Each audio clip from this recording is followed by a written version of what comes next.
Howdy heckin' hello, H2O's, Roller Bros, and CC Loves Yous, or Sissy Loves Yous alike? I'm not sure exactly how to pronounce that name, but anyway, welcome back to r/quityourBS and r/thathappened. I haven't done this one in a while, so I'm super excited to get back into it. Let's check out these lying liars of invalid statements. So this happened today. Me. Anybody know if name redacted is here today? Student number 1. I think they quit. Me.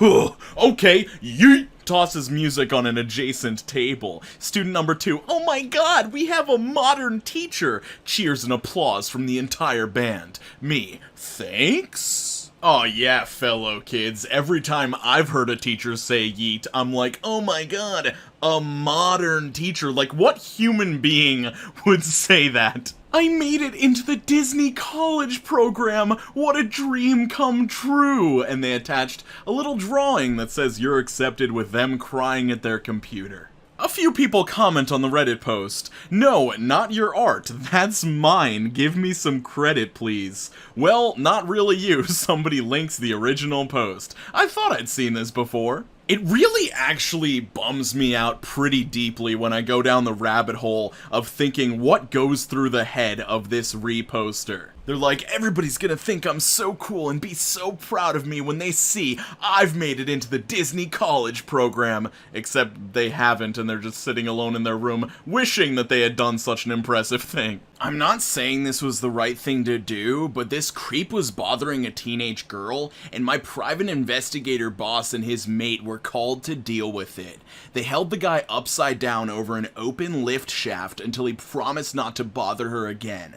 Guess what? No more harassment from him. So you're telling me that your private investigator boss and his mate, instead of just beating up this creep or doing something else to intimidate him, decided to hold him over an open lift shaft, which they could easily drop him into, or his body weight could easily drag them into the shaft as well and kill all three of them. Sounds like a foolproof plan. This straight girl came up to me because I was at a straight bar and bought me drinks, bought me shots, and then I told her I was gay, but she was like, yeah, I know, that's why I'm doing all this. Straight men are awful. And honestly, I screamed. You know, actually, this was on That Happened, but this happens to me all the time. I go to one of the bars designated for us straights, I see a girl, I immediately know she's a lesbian without talking to her whatsoever, and start buying her tons of drinks because straight girls are just the worst, am I right?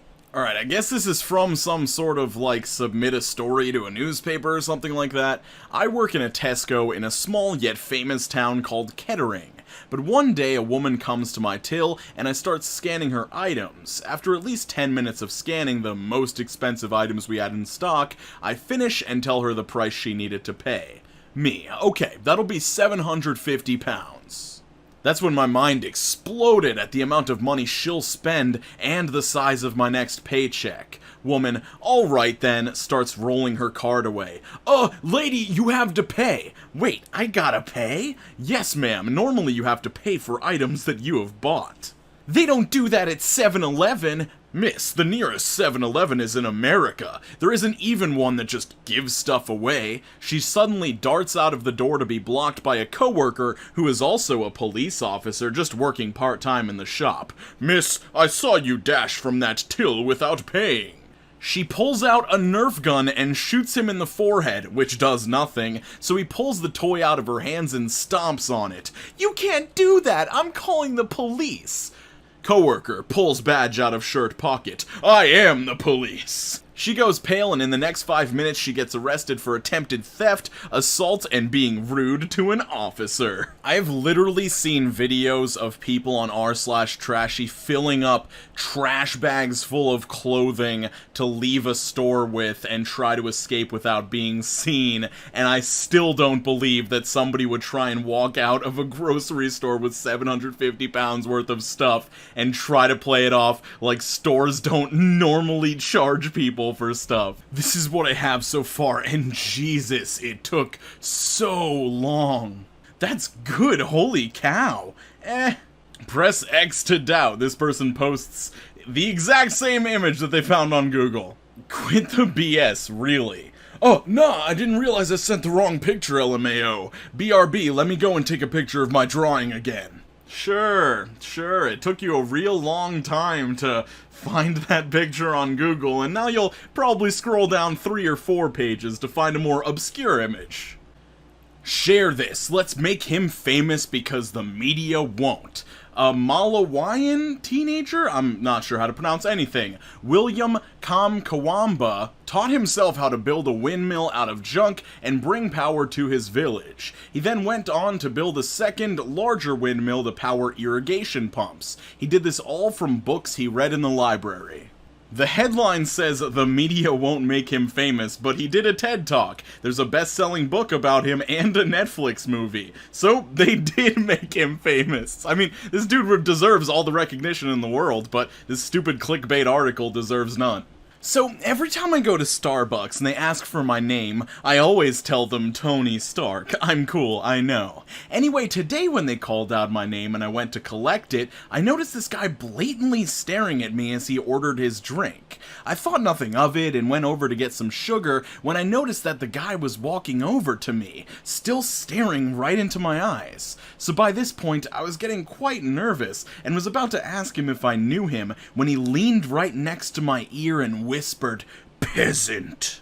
I stood there, mouth open, about to ask him what the actual heck, when the barista called out, "Latte for Loki," and the guy walked over, picked up his drink, winked at me, and walked out the door. I swear to God, I have never laughed more in a public place than I did today. Because I know when I see a fellow Marvel fan, like one of the billion of us, in Starbucks, I just feel super comfortable getting ultra close to their face and whispering in their ear. I just do that all the time. It's what people like you to do to them. This is an Amazon review on a book about Columbine.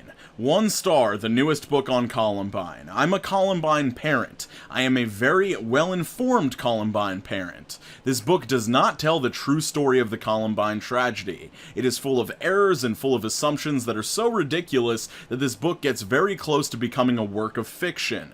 The author is an excellent writer, but his facts in this book are not very well researched. In fact, I lived this tragedy, and I was questioning so many things about Columbine that I began to wonder if I was actually there. This is a very disturbing experience. This book is not the true story of Columbine. The 2 largest problems I have with this book are as follows. First, the author ascribes feelings and emotions to the killers without any basis in fact. He actually makes some statement that gives Eric feelings of regret while in the library. This is absurd because Eric killed himself soon after, and there is no record or evidence supporting such a statement. Second, he and the FBI investigator who helped him with the book say that bullying was not the cause of the murders. This is rewriting history and goes against many witness statements, the journals of the killers, and testimony of their closest friends. In fact, that is the worst part of the entire book. The FBI investigator says that bullying was not the problem and that Eric, for one, was a psychopath. Eric was crazy. That is so easy and so convenient. It lets all of us off the hook for any part we may have played in the bullying and the hatred that he endured. Crazy is easy. Learning the real lessons is very hard. Facing the real truths is painful. Crazy is easy, and if you want easy, you've found the right book.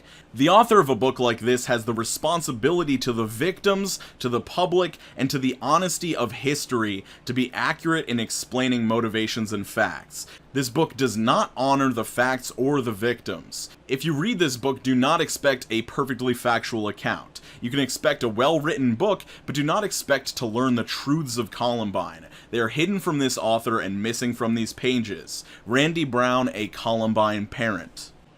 This deeply upsets me because I imagine as a Columbine parent, reading misinformation about a tragedy that your child went through and that you experienced in real time is extremely upsetting. And I can only imagine that the author of this book was pretty much exclusively concerned with book sales and trying to promote this book as having, like, not before seen information about the Columbine shooting. Because I can't think of any other reason to provide misinformation other than wanting to pretend that this is some new revelation about the incident.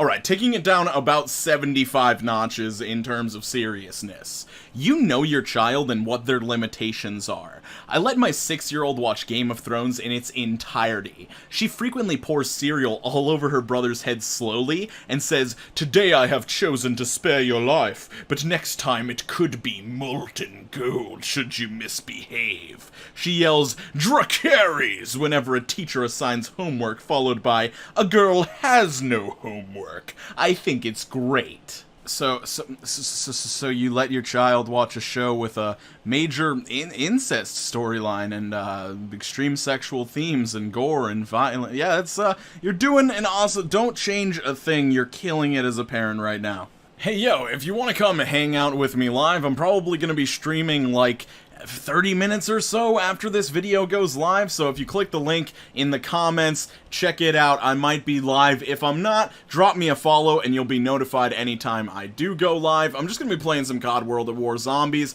practicing a little bit, because I'm trying to get some high round runs done over there for my gaming channel, GameQ, which you can also check out. I'll link that in the description and in the comments down below as well. I'm gonna be posting like live stream replays over there, as well as some like edited Let's Play videos and stuff. Yeah, so I hope you guys are doing well out there, staying hydrated, skating on to the best of your abilities, and I'll see you very soon. Stay safe and take care of one another.